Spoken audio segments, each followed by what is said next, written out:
Want to change your name on Gmail? Maybe you want a different display name when sending emails, or you want to update the name connected to your whole Google account. First, let's change the name people see when you send an email in Gmail. Open Gmail and tap on the gear icon at the top right corner. Then choose See All Settings. Once you're inside the settings page, tap on Accounts and Import. Now scroll down until you find the section called Send Mail As. Here, you'll see your current email name.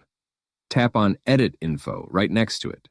A small window will pop up where you can type the new name you want people to see when you send emails.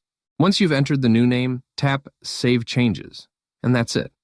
From now on, your emails will show that updated sender name.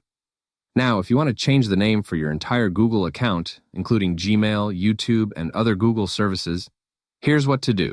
Tap on your profile picture in the top right corner and select Manage Your Google Account. Go to the Personal Info section. Under Basic Info, tap on your name. Here you can edit your first and last name however you want. After making the changes, tap Save. Give it a little time, and the new name will start appearing across your Google account. Thanks for watching, and I'll catch you in the next one.